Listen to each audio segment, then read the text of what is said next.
tous et bienvenue sur Let's Find Out, le podcast qui transmet les expériences de levée de fonds des entrepreneurs de l'écosystème. Je suis Jérémy Navon, le fondateur de Pitch My Startup et depuis des années j'accompagne les entrepreneurs à préparer leurs rencontres avec les investisseurs.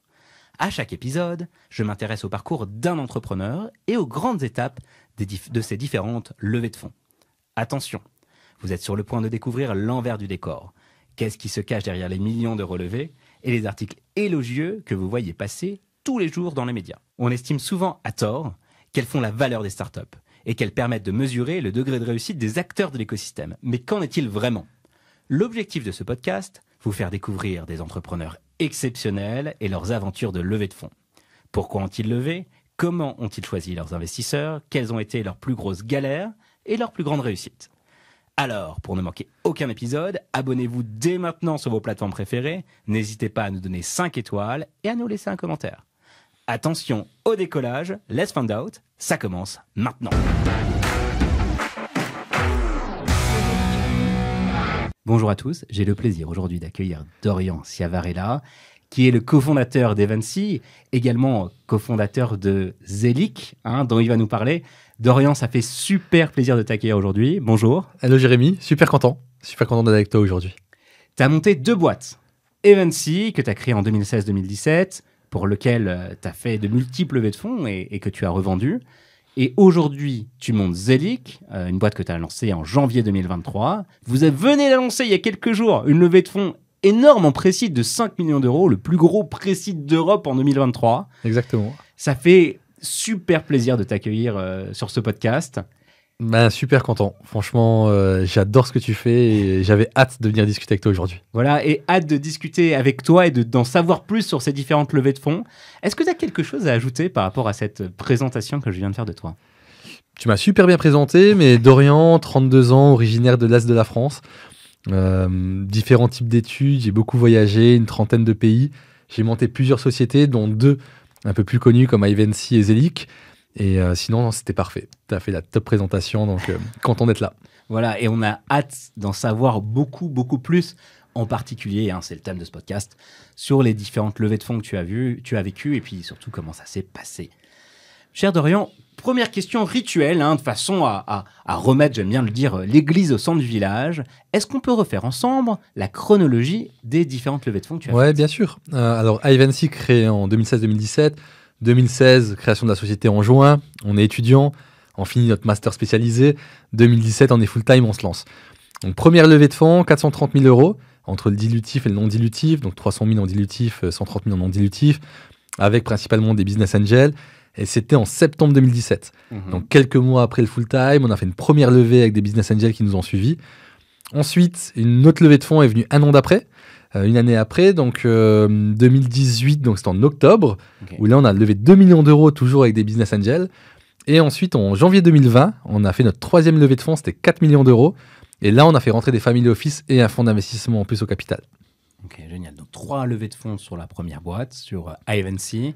Janvier 2020, juste à temps avant le Covid. Juste à temps avant le Covid, ouais, c'était le beau closing ça. Et en plus, c'était le 25 décembre 2019, exactement si je donne la date. Un beau cadeau de Noël.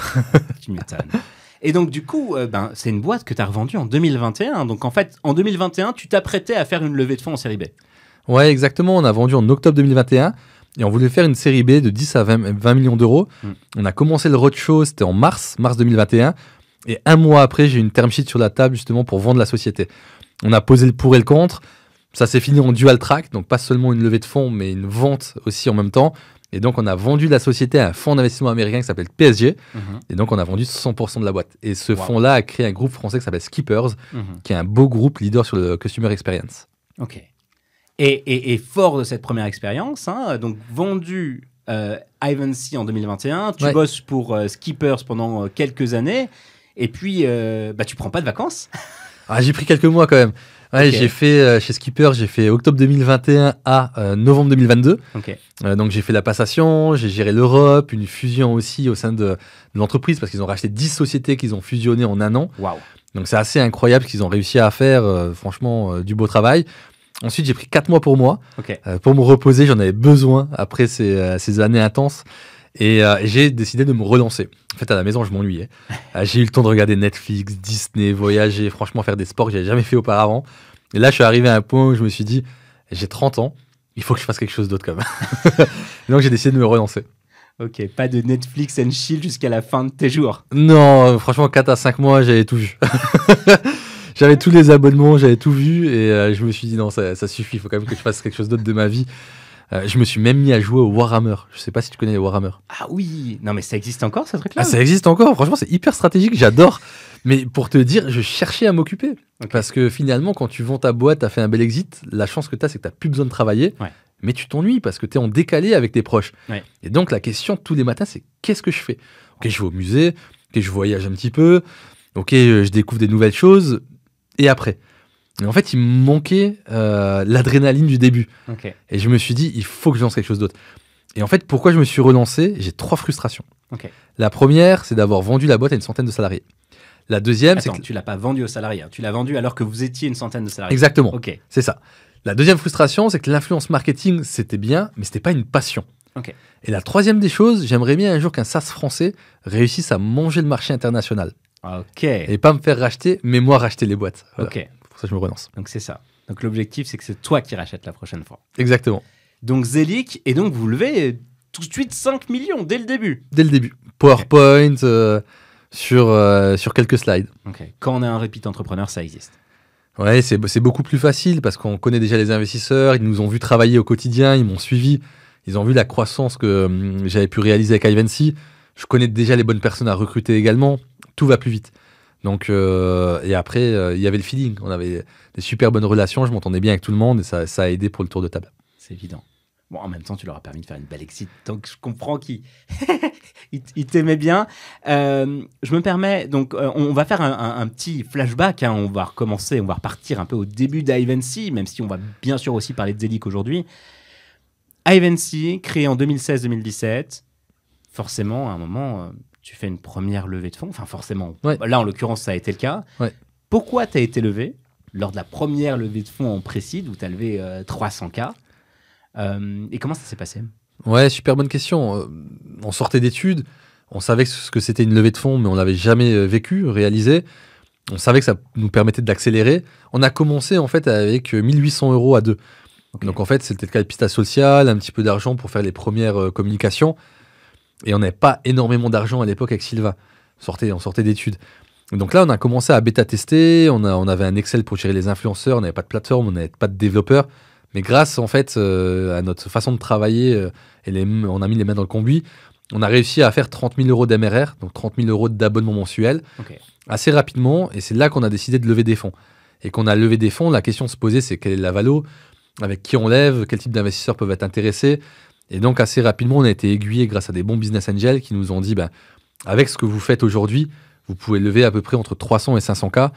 Voilà le type de valo que vous pouvez avoir. Et donc, on s'est lancé dans le grand bain. Ok. Et ça a été assez rapide. Ça a pris combien de temps, cette première levée de fonds? Vous êtes jeune étudiant, vous sortez tout juste de l'ESCP. Vous avez quand même 30K de MRR, ce qui est pas rien. Vous avez un modèle SaaS que les investisseurs aiment. Et vous vendiez à qui d'ailleurs, juste à l'époque? Ouais, on commercialisait en fait principalement aux marques cosmétiques, Okay. modes et foods. Mm-hmm. Donc, on avait 3 verticales qu'on targetait. Alors, on a commencé par le SMBs parce que c'est toujours plus facile, Ouais. mais c'est pas les entreprises qui vont payer le plus, on va dire. Il y a un churn qui est un petit peu plus élevé. Et donc, en fait, nous, la concentration qu'on avait et le focus, c'était du middle market ou de l'enterprise. Okay. Donc, des beaux clients comme L'Oréal, Sephora, Estée Lauder, Carrefour, Amazon. Mm-hmm. Ça, c'était la cible qu'on avait chez Ivancy. Ok. Vous faites cette première levée de fonds. Vous allez voir donc les premiers business angels aiguillés par qui un lever, comment? Enfin, j'imagine en précide, vous y êtes allé vous? Ouais, on a galéré. Franchement, c'était hyper difficile parce que on n'avait pas la bonne stratégie. On savait pas faire un beau deck. On avait certes le réseau de l'école, mais c'était pas forcément facile aussi d'approcher les top business angels. Et en fait, ce qui nous a permis de réussir, c'est de rentrer dans des incubateurs et accélérateurs. Et donc, en rentrant dans certains incubateurs, on s'est fait amis. En tout cas, on a tapé dans l'œil des patrons. Et les patrons ont dit, on adore ce que vous faites. Nous, on est prêts à investir. Et une des premières personnes à avoir cru en nous, c'est Thierry Petit, donc l'ancien patron de Showroom Privé, qui nous a aidés en fait, à nous développer. Donc Thierry, il a adoré le projet. On était dans son incubateur et il nous a dit, ben voilà, moi j'adore, je peux vous présenter à d'autres personnes de confiance. Et c'est comme ça qu'on a fait le premier tour de table. Donc c'est comme ça que vous avez fait la première levée en précide. Après, vous avez rencontré différents business angels, vous avez levé cette première somme d'argent et vous êtes retourné lever un an après. Ouais, on devait continuer à accélérer notre croissance. On vendait du SaaS. Donc l'investissement qu'on avait, c'est de l'investissement humain. Donc c'est des techs. Ça revient assez cher. Et donc on avait aussi un go-to-market qui était serré parce que l'influence marketing se développait de plus en plus, que ce soit en France ou à l'international. Et on savait qu'on ne devait pas rater le coche. Et donc on devait avoir un investissement massif justement sur la partie technique. C'est pour ça qu'on a décidé de lever des fonds et pas de s'autofinancer pour le développement. Donc l'objectif, en fait, c'était d'aller manger le marché, d'aller très vite et plus vite clairement. que ses concurrents. Okay. Ah, clairement. En fait, on a vu la croissance qu'on a réussi à avoir de 30 000 euros d'MRR à 100 000 euros d'MRR en même pas un an. Et là, on s'est dit, en fait, il faut accélérer. Il y a un bon go-to-market. Notre plateforme, elle plaît. Les marques font de l'upsell. On arrive à signer d'autres marques des grands groupes. Donc là, il faut accélérer. Il faut qu'on ait une solution qui soit facile d'utilisation, de qualité, avec pas trop de bugs. c'est un des sujets aussi également. Et aussi à l'international. Donc c'est hyper important pour nous de développer une communauté. Parce qu'on parle beaucoup des marques, mais sans les influenceurs, la plateforme n'aurait jamais existé. Donc nous, on avait 500 000 influenceurs inscrits sur la plateforme. Ah ouais. Et on devait leur fournir assez de produits pour faire les collaborations. Uniquement en France ou partout en Europe déjà à l'époque? Dans une centaine de pays. Dès le début? Ouais, assez rapidement. Alors ça a mis 2 ans et demi, 3 ans à avoir une communauté à l'international. Premièrement, c'était un focus France sur Instagram. Et ensuite, on a vite ouvert. Okay. Donc là, on peut imaginer que vous êtes la start-up rêvée pour aller faire une deuxième levée de fonds en seed. Ça a été facile, cette deuxième levée de fonds? C'était hyper difficile. Ah, sans blague? Ouais, c'était hyper difficile parce que l'influence marketing, c'était pas quelque chose qui excitait les VC. Donc, quand j'allais voir les investisseurs en leur parlant du projet, ils me disaient, certes, tu as une belle croissance, mais c'était pas ce qui te tapait dans l'œil. Donc, en fait, on a perdu énormément de temps à pitcher à des VC qui nous disaient non, on n'est pas intéressé. C'est génial ce que vous faites, mais nous, on rentrera pas au capital. Parce que t'étais pas sexy? En fait, l'influence marketing, c'était pas sexy. C'est ça. Il n'y avait pas eu de licorne. Pas de momentum sur l'influence marketing. Non, il y avait une société aux US qui avait été rachetée par Google, par YouTube, qui a été rachetée plus de 70 millions. Il y avait Mixicom qui avait été racheté par Webedia, mais c'était plutôt un modèle d'agence. Pas mal de sociétés, mais il n'y avait pas la licorne. C'était des dizaines de millions d'euros, mais pas la licorne. Et donc, en fait, les fonds me disaient, mais c'est bien ce que tu fais, c'est génial, tu as une belle traction, tu es bon dans l'opérationnel, mais c'est pas pour nous. Et donc, on a perdu énormément de temps. Et finalement, on est revenu voir des business angels et des family office et on a réussi à faire le deuxième tour de table grâce à eux. Et donc, j'aurais pu économiser 6 mois de mon temps si j'avais compris ça. 6 mois, c'est énorme. Pendant 6 mois, je me suis mangé que des portes. Bonjour, au revoir. et ça, c'était full time, ça prenait combien de temps? Full time. Ah, full time. Ah, mais je faisais ça. Ah ouais, je faisais ça toute la journée. J'arrêtais pas de faire les pitchs. Il y a certains investisseurs qui souhaitent te voir seulement pour faire un benchmark. D'autres, c'est pour cocher des cases. D'autres, potentiellement, qui peuvent être intéressés par ton projet, mais tu vas pas aller jusqu'au bout. Il y a tellement de choses en fait qui entrent en compte, mais c'était 6 mois perdus. Mais c'est super dangereux pour un business comme le tien early stage. Hyper compliqué parce que, bon, à côté, il faut quand même manager la boîte. On était une dizaine, une vingtaine dans la boîte, donc il y a du management, il y a du recrutement à faire parce qu'on continue une croissance. Mais tu te mets à risque. Donc, l'une des chances que j'avais, c'est qu'on était 2 et que j'avais Sylvain de confiance avec moi pour m'aider dans l'opérationnel. Mais ouais, c'était pas facile. C'était quoi le job de Sylvain à l'époque? Donc, c'est ton cofondateur. Ouais, c'était mon cofondateur à l'époque. Et donc, Sylvain, il était COO. Et Sylvain gérait donc la partie RH, finance et Ops. Qu'est-ce que je mets dans les Ops? C'était les logiciels, la mise en place des logiciels. Il y avait également la partie CSM, structuration. Donc, moi, je m'occupais de la levée de fonds, recruter les bonnes personnes et également, en fait, de gérer les investisseurs. Ça, c'était mon taf. Et donc, on avait splitté les métiers de cette façon-là. Et c'est ce qui nous a permis aussi de réussir parce que bon fit humain, bonne façon de travailler. Et c'est devenu un de mes meilleurs amis même après par la suite. Mais malgré tout, 6 mois, c'est 6 mois où tu vas pas vendre, c'est 6 mois où tu n'es pas avec les équipes. Ah si, je vendais quand même. Ah ok. Ouais, je vendais quand même, je faisais les deux, donc je dormais pas beaucoup. Mais c'est super important de garder quand même un œil sur le business. Donc j'essayais de faire les deux. Je le faisais certainement moins bien, mais j'essayais d'avoir toujours le côté business. Du coup, tu es allé voir les BA. Et là, tu as réussi à les convaincre. Qu'est-ce que tu leur as dit pour les convaincre? Qu'est-ce qui a marché avec les BA qui n'avaient pas marché avec les fonds? Premièrement, les BA vont plutôt se baser sur l'humain. Donc, c'est-à-dire qu'ils vont aller beaucoup plus au feeling, ils vont moins faire d'études de marché, ils vont moins regarder la concurrence. Ça va plutôt être le fit. Ensuite, je suis quelqu'un d'assez pushy dans mon approche. d'un point de vue commercial. Donc moi, le discours était assez simple. Il y a des boîtes aux US, elles cartonnent, elles font quelques dizaines de millions de chiffres d'affaires. Je vais faire un copycat de cette boîte-là, je vais avancer sur le marché européen, je vais gagner le marché et un jour on ira aux US. Et donc j'étais fier de la croissance que je leur montrais, donc j'avais des bons chiffres, mais au-delà de ça, je leur disais que j'avais la bonne équipe. Parce que ce qui fait gagner une boîte aujourd'hui, c'est l'humain. Des levées de fonds, on peut tous lever des fonds, le pricing, on peut le copier, une plateforme, on peut la copier. La seule chose qu'on ne copie pas, c'est l'humain. Et donc je leur disais, j'ai la bonne équipe pour réussir. Et donc ça, les BA aimaient bien parce qu'ils voyaient justement la complémentarité entre Sylvain et moi, et ça nous permettait vraiment de réussir à les avoir au capital. Ces BA, tu les as rencontrés comment? Via tes premiers BA, via des réseaux de BA, via Thierry Petit? Ouais, c'était via les premiers BA qui sont rentrés au capital, donc les premiers BA qui nous ont beaucoup aidés. Ensuite, j'ai réussi à développer mon réseau. Il y a même une des marques que j'avais signée, Freeman T-Porter, où le gérant il a décidé d'entrer au capital parce qu'il utilise la plateforme. Il m'a dit, mais Dorian, c'est génial, il faut que je rentre au capital également. Et ensuite, de fil en aiguille, le réseau m'a permis de rencontrer d'autres personnes, de pitcher et de lever des fonds assez facilement. Plutôt des entrepreneurs, les BA qui ont investi chez toi? Plutôt des entrepreneurs. Ouais. Ils comprenaient assez bien les problématiques, ils aimaient l'ambition aussi qu'on pouvait avoir, mais c'était que des entrepreneurs. Que les entrepreneurs. Première levée, 300K, plus 130 en non dilutif. Ouais. Deuxième levée en SID, tu as levé combien? 2 millions. 2 millions, waouh, ouais. Ça fait un énorme gap, ça fait un gros cible déjà pour l'époque, non? Ouais, c'était pas mal. Et en plus qu'avec des BA et Family Office. Hein. Et donc c'était assez drôle parce que comme j'arrivais pas avec les VC, on m'a dit ouais mais avec les BA, tu auras des difficultés, il faut des gros tickets. Et en fait, en 2-3 semaines, j'ai réussi à closer ma levée de 2 millions avec des BA et Family Office. Et pareil, je me suis dit mais pourquoi j'ai perdu mon temps à aller pitcher les VC pendant 6 mois? Et tout le monde t'a dit que pour lever 2 millions, il fallait aller voir des VC. Exactement. Parce que les BA, c'était des tickets de 50, 100 maximum et que tu n'allais jamais y arriver. Exactement, c'est ça. Et finalement, ça s'est fait beaucoup plus vite que prévu. Et à refaire, je serais allé voir directement les BA et les Family Office. Ok, vraiment intéressant. Tu continues l'aventure de ta boîte, vous continuez à vous développer. Après cette deuxième levée de fonds, vous êtes combien? C'est quoi les actions que vous menez? Bon, après, on est une cinquantaine. On est une cinquantaine dans la boîte. Donc là, je structure le middle management. Je recrute les team leads, les head-off. Je mets l'équipe en place. On prend des beaux bureaux aussi au cœur de Paris, à Hôtel de Ville. Franchement, incroyable. Je les adorais. Et, tu m'en as parlé, rooftop, 360 et barbecue. C'était incroyable. Franchement, quand tu voulais recruter des personnes ou signer des clients, tu faisais venir tout le monde, tu signais. Là, c'était bon, que ce soit un employé ou un client, tu signais dans ces bureaux-là. Et donc, tu avais vu sur tout Paris, c'était incroyable. Et donc, on a décidé de relever des fonds. Pourquoi? Parce qu'on voulait développer l'international et on voulait améliorer notre produit et potentiellement faire des acquisitions. Et donc là, on a levé les 4 millions d'euros. Cette fois-ci, avec un VC qui est rentré au capital et qui nous a aidé justement à structurer notre boîte. Et donc, on a closé le 25 décembre 2019, juste un petit peu avant le Covid. Et ça nous a permis de racheter Lucette.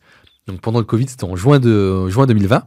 Il faisait quoi chez Lucette? 250 000 consommatrices beauté test, et ces consommatrices mettent des avis sur les sites, et ça permettait en fait aussi de développer le SEO à la fois et de crédibiliser des lancements de produits. Je suis Sephora, je lance un nouveau produit, je veux des avis, on passe par Lucette, donc Ivancy, pour faire cette génération d'avis. Et donc on a racheté cette boîte-là, 300 000 euros de chiffre d'affaires, 7 personnes dans la boîte, on a fait de l'intégration, ce qui nous a permis de faire du cross-sell sur les clients existants et ensuite de continuer à poursuivre notre croissance et de toucher le luxe, parce qu'en fait, il s'était très orienté luxe. Donc ça, c'était génial. Et c'est cette levée de fonds qui t'a permis d'aller faire cette acquisition? Cette levée de fonds m'a permis de faire de l'acquisition, de faire de l'intégration, également de continuer à avoir une croissance malgré le Covid, parce qu'on nous disait cash is king, attention aux dépenses, attention au burn, un peu ce qui se passe en ce moment. On peut voir, c'est un peu similaire. Et en tout cas, j'ai pu garder ma traction et j'ai pu justement être de plus en plus visible et aller chercher une nouvelle levée de fonds, une série B qui devait être. Attends, on va y venir. Ok, on va y venir. On reste d'accord. encore un peu sur cette série A. C'est qui, du coup, le fonds qui a investi chez toi? Alliance Entreprendre. Donc, c'est un des fonds de Natixis qui rentre au capital, qui lead le tour avec le Family Office L'Occitane. Okay. Et ce qui était drôle, c'est que le Family Office L'Occitane était client. Et donc, je m'entendais super bien avec une des personnes et on me dit, mais il y a un family office qui gère un incubateur qui s'appelle Obratory, qui est basé à Marseille pour aider les entrepreneurs. On peut rentrer au capital via l'incubateur. Et donc là, je dis, let's go. Ah ouais, canon. Donc, des gens qui viennent t'apporter une expertise au-delà même de l'argent.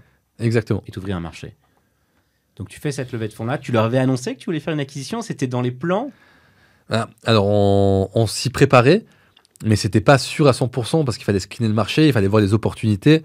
Et la fondatrice, je la connaissais déjà de l'incubateur TF1 par lequel j'y étais passé. Et là, je me suis dit, bon, bah, bingo, il y a un momentum, je sais qu'elle est dans le besoin.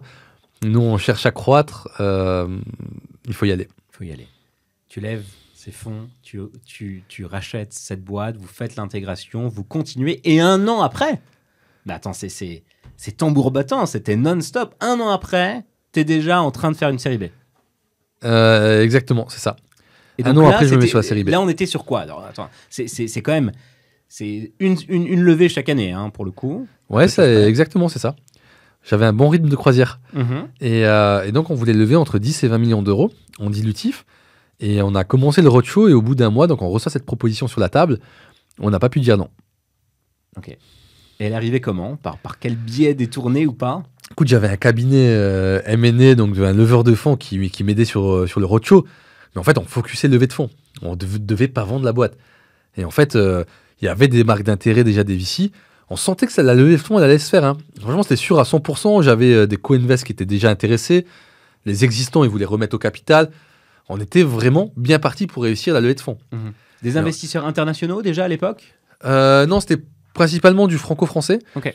Mais au bout de quelques semaines, je reçois un lead entrant de PSG qui me dit, ben voilà, nous on screen le marché de l'influence marketing, on a racheté Avis Vérifié, on construit un groupe qui s'appelle Skippers, est-ce que vous êtes intéressé? Donc je dis à mon leveur de fonds, mais qu'est-ce que t'en penses? Est-ce que je leur parle? Je leur parle pas, moi je suis pas là pour vendre ma boîte.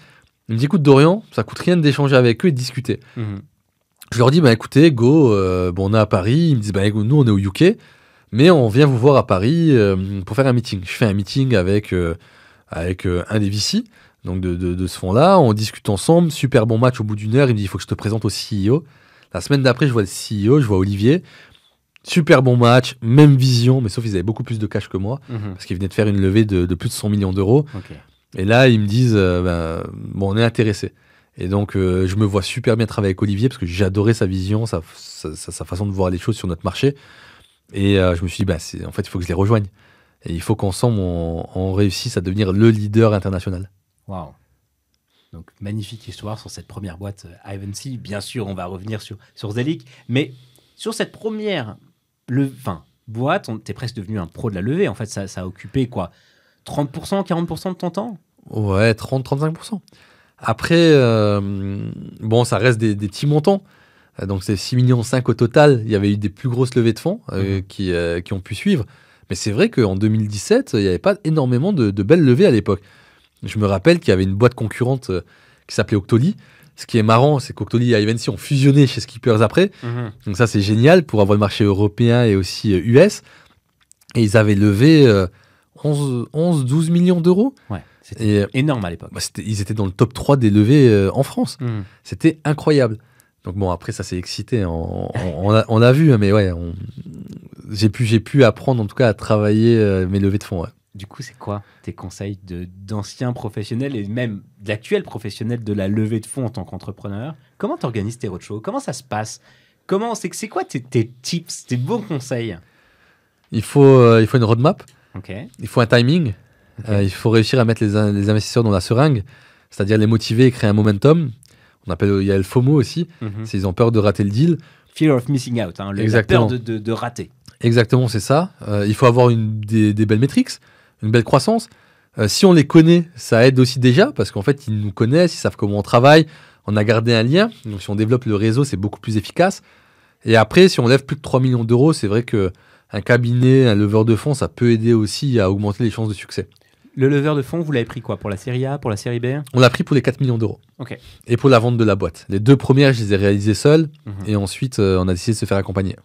Et pourquoi à ce moment-là? C'était quoi l'enjeu pour toi? On voulait chercher des plus gros montants. J'avais besoin d'accompagnement pour savoir qui pouvait être intéressé par le secteur, qui avait les poches profondes, qui on devait pinguer pour pas perdre de temps en fait à contacter tous les investisseurs, pour gagner du temps sur l'agenda, pour faire un beau pitch deck, le BP.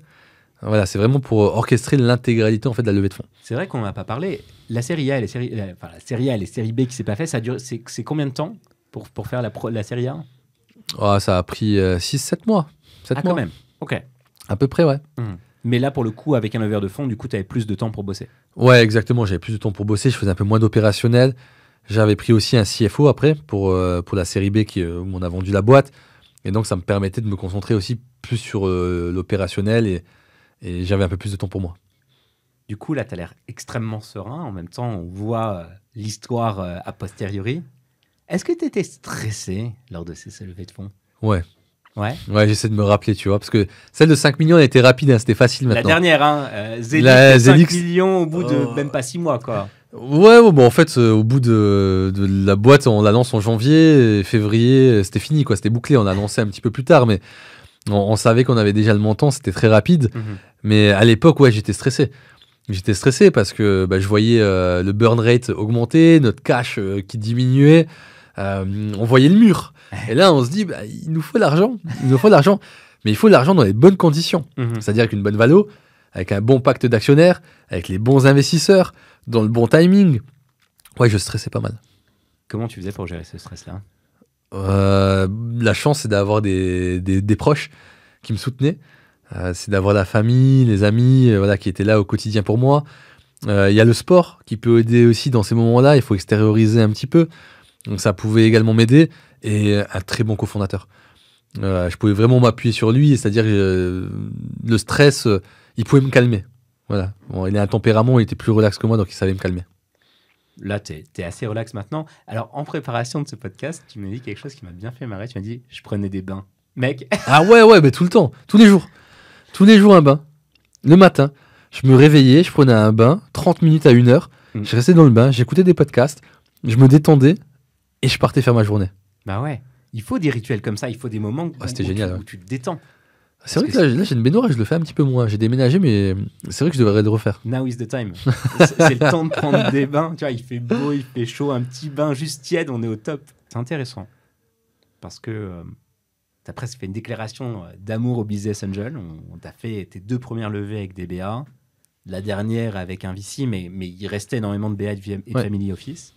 Pourquoi tu préfères lever avec des BA? Pourquoi préférer lever avec des BA? En général, dans l'écosystème, c'est VC or nothing. C'est VC early stage, VC après. On veut des grands noms, on veut des grands VC. Et on a peur, en fait, d'aller voir des business angels. J'avais besoin d'entrepreneurs autour de la table. J'avais besoin de gens qui comprenaient mon business. J'avais aussi besoin de lever rapidement. Et en fait, les business angels, ils peuvent généralement déployer plus rapidement. À part Zelic, on a un fonds au capital qui est top, c'est Résonance, qui est un des fonds d'Otium Capital. Et ils sont hyper rapides, ils sont géniaux. Mais à l'époque d'Ivancy, le pré-seed, c'était un peu plus compliqué avec les VC. Et donc, c'est pour ça que je privilégiais. Ensuite, ça dépend des montants. Un certain type de montant, c'est très, très compliqué. Il faut aller voir les VC. Il y en a des tops sur le marché. Franchement, il y en a certains que j'adore. Et ça dépend à quel stade on est. Mais c'est vrai que pour une première levée de fonds, un pré-seed avec des business angels, c'est très bien. Tu as rencontré énormément d'investisseurs. Tu as une idée du nombre d'investisseurs que tu as rencontrés tout au long de ta carrière jusqu'à maintenant? Ouais. Une centaine, je crois, hein, si je compte les Français et les internationaux, une centaine, ouais. Donc, d'une certaine façon, on peut faire une sorte de sondage. C'est quoi tes red flags et tes green flags chez les investisseurs que tu as rencontrés? Ce qui était bien, ce qui était moins bien. Qu'est-ce qui fait? Tu rencontres un investisseur et tu te dis non, faut pas y aller. Ou faut y aller. Il comprend pas mon business. Il comprend pas mon business. En fait, il n'a pas étudié le dossier. Je vois que j'arrive, je dois lui pitcher. Il écoute, mais il me challenge pas. Il comprend pas vraiment le secteur. Il n'a pas pris le temps de regarder mon deck en amont. Je me dis, en sparring partner, c'est dommage. Ouais, il va pas bosser, quoi. Je pense qu'il va bosser, mais pas assez sur mon dossier. Ok, donc ça, gros red flags. Il connaît pas mon dossier, il l'a pas étudié, il a pas l'air engagé. J'y vais pas que pour de l'argent, quoi. Alors, certes, l'argent, c'est super important, mais il faut une bonne relation. Il faut un bon relationnel, il faut bien s'entendre avec, il faut avoir la même vision, il faut avoir envie de prendre un café avec. Ouais. Moi, j'ai envie de me dire, mes VC, j'ai envie de prendre un café, j'ai envie d'aller manger avec eux. Je m'entends bien. En fait, c'est une aventure humaine avant tout. On parle d'argent, mais on va se côtoyer. On va faire des boards, on va échanger, je vais demander des conseils, je vais leur reporter, je vais leur demander d'élargir leur réseau, ils vont devoir me présenter. Donc en fait, c'est de l'humain. On y revient, mais c'est de l'humain. Parfois, certaines personnes, certains entrepreneurs ont l'impression que choisir des investisseurs, c'est presque choisir des boss. C'est quoi ton sentiment par rapport à ça? Non, pas du tout, parce que je reste le boss de ma boîte. Après, j'aime bien être challengé correctement.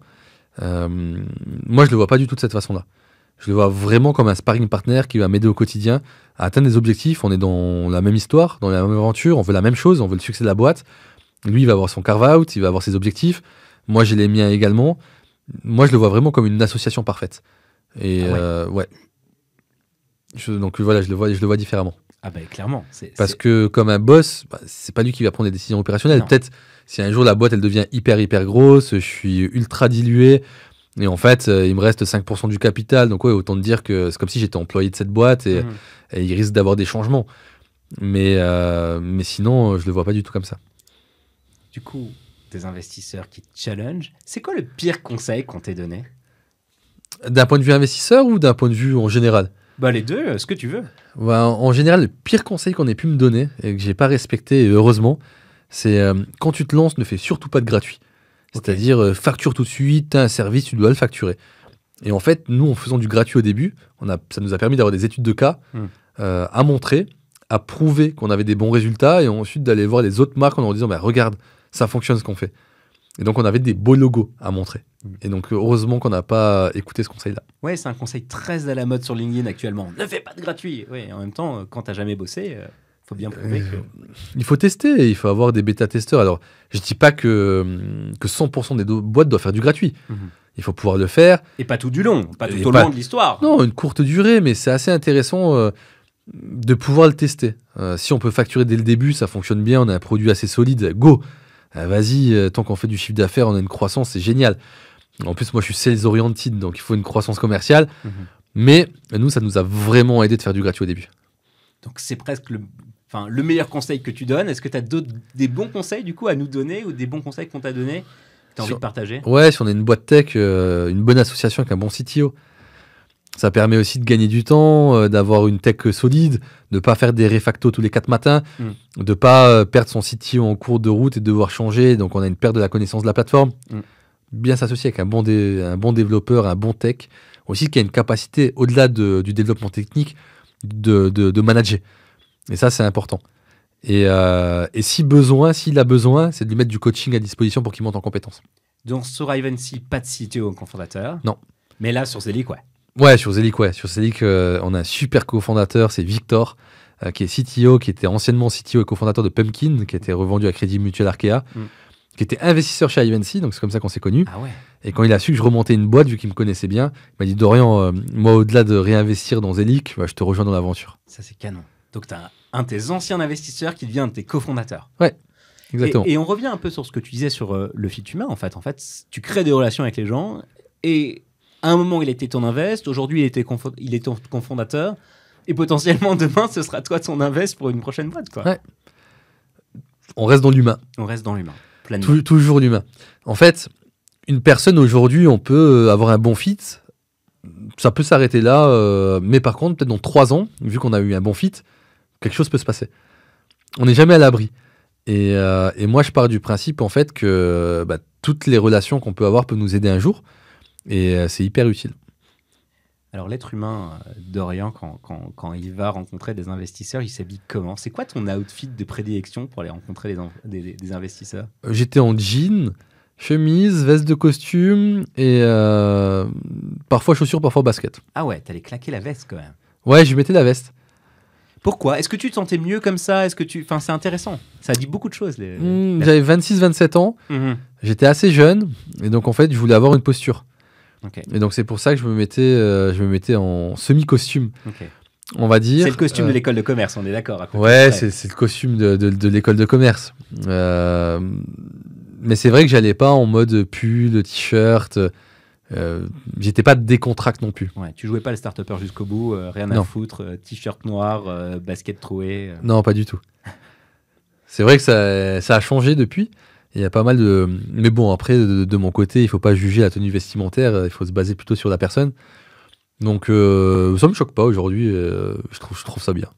Oui, c'est pas choquant. Après, c'est intéressant de savoir effectivement qu'est-ce qui fait que toi, tu avais besoin de t'habiller un peu plus, tu vois, pour être à l'aise. L'âge. Tu vois, et là, pour le coup, effectivement, c'était l'âge. La nécessité de donner l'impression d'être un peu plus âgé, un peu plus mature, un peu plus vieux que tu l'étais. Ok. C'est ça.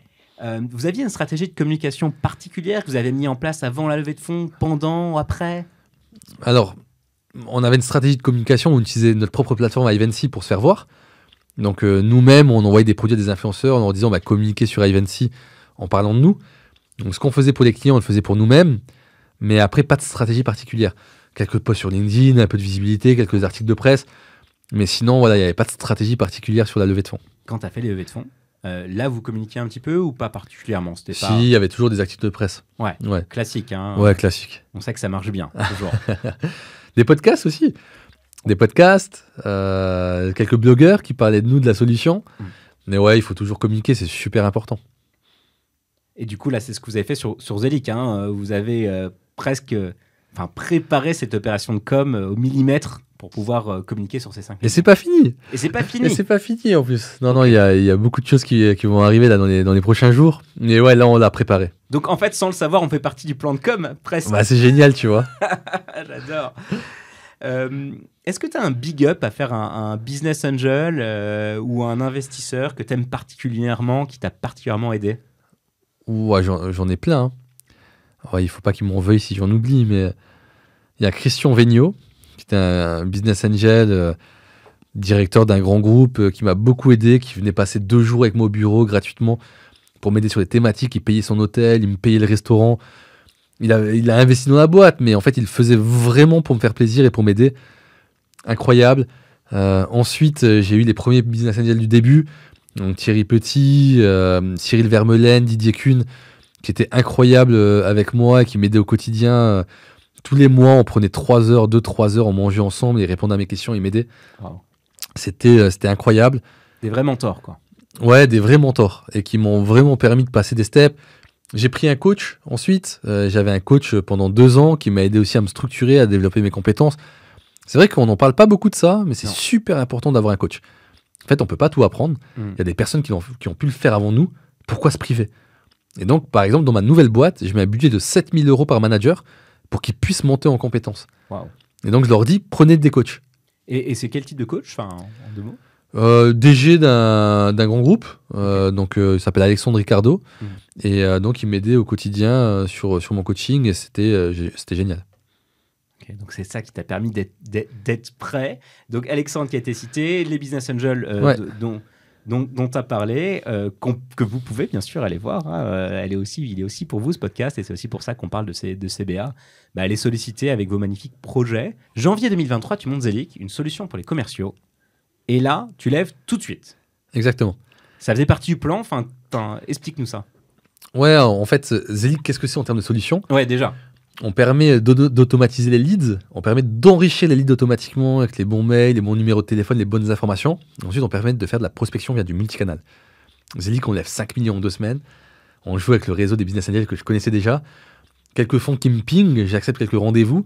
Et il y en a un donc, qui est Résonance, qui a décidé de suivre le tour de table et d'investir assez rapidement. Donc en 1 semaine, le fonds a décidé de rentrer au capital.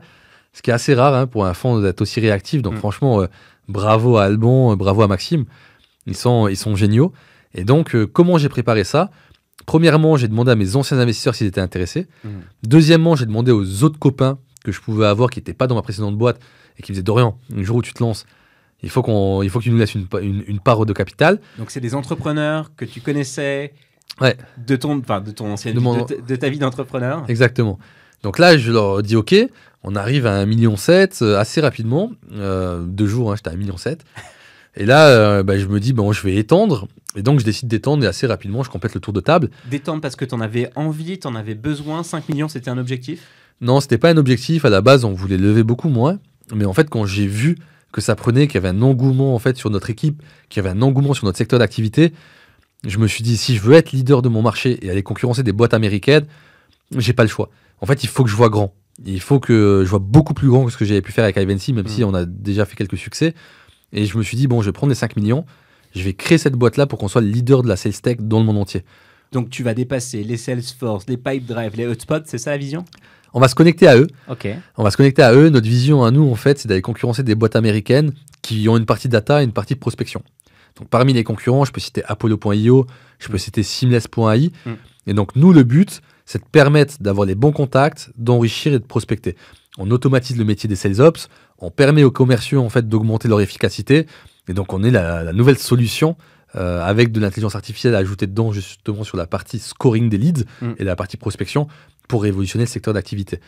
C'est le moment, on le voit. Il y a un time to market là-dessus. Il y a un time to market, toutes les boîtes, en tout cas dans le B2B, ont des commerciaux aujourd'hui.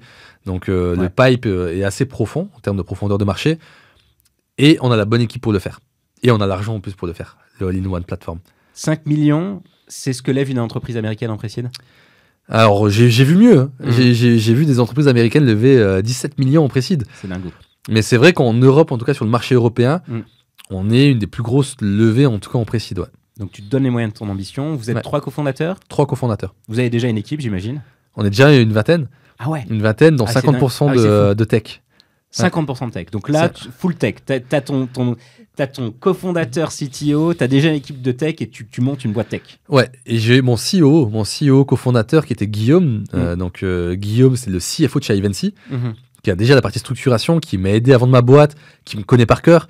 Et donc j'ai décidé de reprendre l'aventure parce que c'était mon meilleur employé. Et donc ensemble, tous les trois, on a décidé de se lancer sur ce marché-là. Et on s'est dit, on va aller tacler le marché européen et US. Donc voilà, l'ambition, elle est vraiment forte sur Zelic. On a compris que tu étais un mec qui planifiait. Un roadshow chez toi, c'est pas du tout laissé au hasard. Alors c'est quoi le plan? Allez, on va être un peu dans les petits papiers. Dis-nous ce que tu peux nous dire. Ouais, bien sûr. Donc là, le lancement de la bêta le 15 juin, il faut y aller. Inscrivez-vous sur la bêta. En 2 jours, on a eu plus de 600 boîtes déjà inscrites sur la plateforme. Zelic.com. On va dessus, hop, on demande le mail, petit questionnaire à remplir sur les informations de la boîte. On va faire une présélection d'une 30aine de boîtes maximum. On va les accepter au compte-gouttes. 15 septembre, on lance à tout le monde et là, on développe la partie commerciale.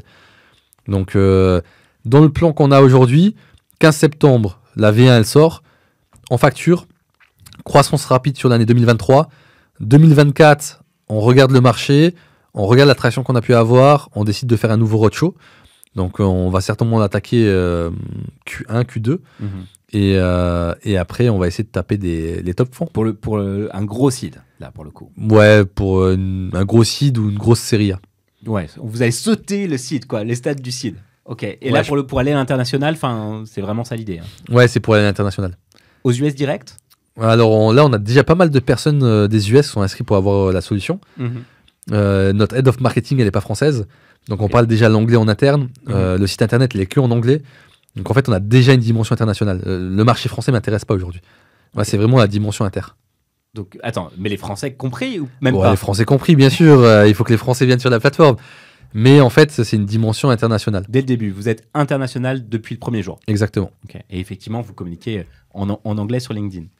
C'est ça. Là, Dorian, on a abordé tes différentes levées de fonds. Mais tu es aussi business angel. Tu as revendu ta boîte. Ouais. Très bien. On ne peut pas partager les chiffres, mais très bien. Tu n'avais plus besoin de bosser. Tu regardais Netflix. Tu remontes une nouvelle boîte. Et en même temps, tu as décidé de devenir BA, business angel. Ouais. Aujourd'hui, tu investis dans quel type de boîte? Alors, je préfère le B2B. Parce que c'est ce que je connais le mieux. Je reste assez ouvert. Je fonctionne plutôt au coup de cœur. Je regarde beaucoup l'équipe dirigeante. Je regarde l'association des personnes, le split en termes de mission. Mais voilà, principalement du B2B. Et puis déjà, si tu as envie de prendre un café avec eux ou pas. Hein. On a parlé du café, exactement. Ouais, il faut que j'ai envie de prendre un café avec eux. C'est essentiel. T'as investi dans combien de boîtes aujourd'hui? Pour l'instant, je suis dans 3 boîtes et j'ai investi dans 2 fonds d'investissement. Ok. Chez qui? J'ai investi dans le Galion, dans le fonds du Galion et dans le fonds Xange. Tu mets des tickets de combien en général chez les boîtes, en direct? Ouais, ça dépend, mais je peux mettre des tickets de 50K à peu près. Ok, ouais, donc c'est des beaux tickets de Business Angel. Comment on peut te contacter? C'est quoi ton adresse email? LinkedIn, hein. Okay. Ouais, je suis actif. LinkedIn. Ouais, je suis actif sur LinkedIn, donc n'hésitez pas à me contacter sur LinkedIn. Généralement, je regarde les dossiers. Ouais. Dernière question, c'est quoi tes critères principaux pour sélectionner une boîte? Donc, B2B, bon être humain, bonne association. Est-ce qu'il y aurait quelque chose à ajouter? Ouais, j'aime bien s'il y a déjà une légère traction. Ok. Si ça commence à faire un peu de chiffres. Tu cherches combien en gros? J'ai pas forcément de chiffre en tête, mais si je vois qu'il y a déjà 5 000 € d'MRR avec une croissance mensuelle, je me dis bon, il y a déjà une proof of concept et c'est déjà une belle base. Dernier temps de ce podcast, on arrive sur la fin. On aime bien prendre un peu de distance avec la levée de fonds, prendre un peu de hauteur et poser 10 questions personnelles que tu vas découvrir du coup en live, que tu ne connais pas, qu'on n'a pas travaillé ensemble. La première, c'est quoi ta plus grande fierté? De construire ma famille. Ah ouais? Ouais, avec ma femme et le bébé qui est en route. Ah là là là là. Vous êtes fous. Ça va être exceptionnel. Ouais, on est content, ouais. Ça, c'est une aventure entrepreneuriale. Ok, ça arrive très bientôt en plus. Tu vas voir. Sacré challenge. Entrepreneur et papa, on en Ouais, parlera. je sais, ouais. J'essaie d'économiser le nombre d'heures de sommeil. Ça marche pas comme ça. Je sais. C'est quoi ton plus grand regret? Oh là là. Du coup, on parle tu vois, du meilleur au pire. Ouais, c'est vrai, c'est une bonne question. De pas être devenu sportif professionnel. Ah ouais? Ouais, j'aurais bien aimé réussir dans un sport. Et non? Est-ce que tu avais un sport de prédilection? Ben, j'avais un bon niveau au basket, mais 1m71, meneur, compliqué Ouais. de devenir pro. Donc, non, difficile. Mais ouais, c'est quelque chose que j'aurais adoré. Sportif pro, ça m'aurait fait kiffer. On est d'accord. Mais en même Ouais. temps, moi, je fais 1m71 aussi. Tu vois, on t'a vu qu'on faisait la même taille tout à l'heure. Tu vois, on n'est pas Wembayama. Tu Non. vois. D'un seul coup, quand t'as 40 cm, 60 cm de plus, c'est un autre délire. Ouais, c'est pas pareil. Ouais, c'est pas du jeu. Du coup, on est entrepreneur. Ouais, du coup, entrepreneur. Quelle est la personne, le film, le bouquin, le manga, la musique qui t'inspire le plus aujourd'hui? Oh. Pas facile. Non, mais attends, je t'ai prévenu. Hein. Question Ah ouais, super ouais, difficile. super difficile. En bouquin, j'ai adoré Ben Horowitz, Hard Thing About Hard Thing. J'ai adoré aussi... Qu'est-ce que tu en retiens, par exemple? Qu'est-ce qui... Bah, c'est les moments difficiles, en fait, parce que dans la vie de la boîte, parfois, on peut se sentir seul. Et c'est de se dire, il y a toujours pire. Et quand on lit ce bouquin-là, je me dis, ah ouais, bon, il a vécu pire que moi. Je vais arrêter de me plaindre. Ça va, en fait. Ouais, en fait, ça va. Donc, non, ce livre est incroyable. Il y a L'entreprise du bonheur, qui était par l'ancien patron de Zappos, qui est génial d'un point de vue culture d'entreprise. Ouais. En termes de films, moi, j'en ai pas qui me viennent à l'esprit. Attends, t'as passé 4 mois à regarder des films en 2022. Ouais, mais j'en ai pas un où je me dis... Après, il y a des séries. J'aime bien Silicon Valley parce que c'est drôle et, On est d'accord. et c'est humoristique. J'ai bien aimé Playlist sur la vie de Spotify. Et je trouvais ça hyper intéressant. J'ai regardé aussi... Est-ce que t'as vu Air, la série sur Amazon avec Ben Affleck? Non. Canon. Ah Sur ouais le début sur comment Nike a signé Michael Jordan. Toi qui aimes non, le sport. j'ai pas vu. Et le basket, tu vas kiffer. Oh, bah attends, je vais regarder ça ce soir. Mais ouais, il faut absolument. Une leçon d'entrepreneuriat. Ah non, mais tu Et vois, de vente. Ah bah incroyable. Je vais regarder. En plus, j'en cherchais parce que j'ai vu la série d'Uber, la série de WeWork. Et j'ai adoré. Bah écoute, je vais regarder ce soir. Ouais, là c'est un film, mais canon. Une masterclass. Ah bah incroyable. Ok. C'est quoi ta journée type? Au-delà du bain, on a bien compris que ça commençait avant, toujours par un bain. Bah écoute, tous les jours sont différents. Ouais. J'ai pas la même journée. Parfois j'ai des déj clients, parfois j'en ai pas. Parfois je vois des amis, parfois pas. Non, j'ai pas de journée type. C'est quoi ta J'essaye journée parfois. rêvée? Ouais, c'est ça, parce que parfois moi je suis comme toi, j'ai pas de journée type, mais quand t'as pas de journée type, t'as une journée rêvée. Genre t'aimerais que ta journée elle se passe comme ça tous les jours, ou plus ou moins. Genre, Petit idéal. bain, Mhm, pour commencer. Petit déjeuner en terrasse, mhm, en lisant un peu les journaux, les news, plutôt business, mhm. les news business. Je commence la journée à 8h45, 9h. Je fais mes mails, 10 minutes. Mhm. Je me mets dans l'opérationnel. Je mange avec les équipes. Petite partie de Mario Kart. J'ai perdu avant, je suis deg, mais ça arrive rarement. Généralement, je gagne à Mario Kart. Et, ils diront le contraire, mais généralement, je gagne. L'après-midi, je fais les rendez-vous que je dois faire. Et ensuite, je finis la journée à 19h30, 19h45, 20h. Et je passe du temps avec la famille. Et si besoin, je réponds après à mes mails ou quelques sujets en parallèle. Ça, ce serait pas mal. Ouais. T'es au courant que ça va être complètement pété dans les mois à venir. Ah bah ouais, je sais, ouais. Mais tu Tout va être bouleversé là. complètement bouleversé. Et du coup, t'auras une journée type parce que t'auras pas le choix. Le dimanche matin, tu fais quoi? C'est quoi ton kiff du dimanche matin? On dort, Ouais. on va promener le chien et on se prend un petit déj en terrasse. Ouais, c'est canon ça. C'est ce qu'on fait généralement tous les dimanches matins. Voilà, j'en rêve. D'ici 20 ans, j'y serai. C'est quoi ta prochaine boîte? Alors là, c'est bizarre de te dire ça, mais Zédik, là, on est à peine au début. Je pense qu'il n'y en aura plus. Il n'y en aura plus. C'est la dernière. Non, cette boîte-là, je vise vraiment la pépite. Ok. Je pense que toute mon énergie, je vais la mettre dans cette boîte-là. Et après, j'arrête. Et tu pars en vacances? Tu fais quoi? Bon, je m'occupe de la famille, je m'occupe de mes enfants, de ma femme. Je passe du temps avec les proches, je fais de l'immobilier, j'investis dans des startups. Je fais des projets, pas forcément tech. Ok. Tu vois, tout et n'importe quoi. Mais juste pour me faire kiffer. Ok. Là, c'est all-in. Ouais, et tu vois, peut-être j'essaierai de devenir pro dans un sport ou quelque chose. Allez. Je sais pas, tu vois, que ce soit les jeux d'échecs, que ce soit de l'alpinisme, je me dis, tu vois, je vais essayer de battre un record, j'en sais rien. Ok. Mais en fait, je ferai quelque chose que je fais pas du tout aujourd'hui, et pas du business. En tout cas, pas aussi intense qu'aujourd'hui. Ok, bon, chers tous, hein, on va suivre Dorian sur LinkedIn. Ok, et on se donne rendez-vous d'ici 15 ans. 10-15 ans. Un coup de gueule, est-ce que tu as un coup de gueule? Il y a un truc qui te fait chier, que t'aimes pas? Non, écoute, non, je me plains pas beaucoup. À part de mes allergies, je me plains pas beaucoup. Ouais. Alors, un big up à Dorian aujourd'hui qui fait 1 heure de podcast avec une allergie et le nez bouché. Merci, sans pause. Bravo, bravo. Je suis impressionné. Est-ce que tu as une bucket list? Tu vois, une liste des choses que tu as vraiment envie de faire dans ta vie? J'ai envie de monter le Mont Blanc. Ok. On revient sur l'alpinisme. Hein. Ouais, j'ai envie de faire l'ascension du Mont Blanc. Pourquoi pas un trail un jour? J'ai envie de me sentir mieux physiquement. Tu vois, là, Ouais. je vais faire du paddle tennis 1 fois par semaine. Je vais faire de l'escalade, je fais du bloc. C'est sympa, mais mon rythme n'est pas assez soutenu. J'aimerais bien me dépasser. Tu vois, physiquement, tu vois, je te parlais d'entreprise avant, de faire une grosse boîte. Mais même d'un point de vue physique, jusqu'où je suis capable d'aller. C'est pour tester la souffrance, c'est pour tester tes limites. Qu'est-ce que tu dirais? Non, pas la souffrance, j'aime pas souffrir. Il y a des gens qui aiment. Hein. Ouais, non, ça me plaît pas trop. Mais plutôt jusqu'où je suis capable d'aller. Qu'est-ce qui est possible? Ok.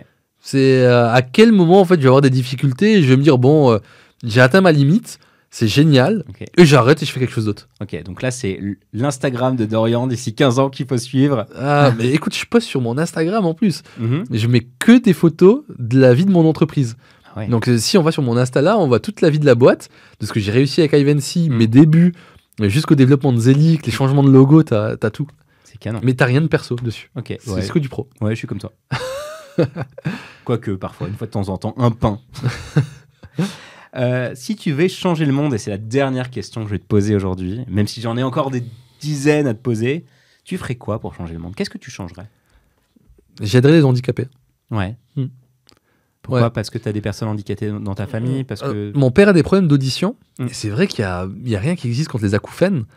Donc on a les appareils qui peuvent aider à mieux entendre, mais contre les acouphènes, il n'y a pas grand-chose. Donc je me dis, aider les handicapés, ça peut être... il y a beaucoup de boîtes qui se lancent, qui le font, qui essayent, il y a beaucoup d'investissements. Mais voilà, ce serait ça. Ouais, je suis d'accord. Effectivement, en France, il y a de quoi faire pour aider les personnes qui ont des handicaps et leur permettre d'avoir une meilleure vie. Merci beaucoup, Dorian, pour cet échange. Ravi d'avoir pu passer ce temps long avec toi. Merci pour ton expérience, merci pour tous tes conseils, merci pour tous ces big up aux business angels que tu as passés et qui auront, j'en suis certain, des dossiers de nos auditeurs. Et puis à toi aussi, hein, vous avez compris, il faut aller le chercher sur LinkedIn. Voilà. Ravi de cet échange. Merci beaucoup. Chers auditeurs, merci de nous avoir écoutés. J'espère que vous avez passé un bon moment en notre compagnie et que vous avez appris plein de choses sur la levée de fonds. Si ce podcast vous a plu, abonnez-vous dès maintenant sur vos plateformes préférées pour ne rater aucun des prochains épisodes. Parlez-en autour de vous, donnez-nous 5 étoiles et n'hésitez pas à nous laisser un super commentaire. Ça fait toujours plaisir. Vous pouvez aussi nous suivre sur Instagram pour découvrir les coulisses du podcast et continuer à échanger avec nous. Je vous dis donc à très vite sur Let's Find Out.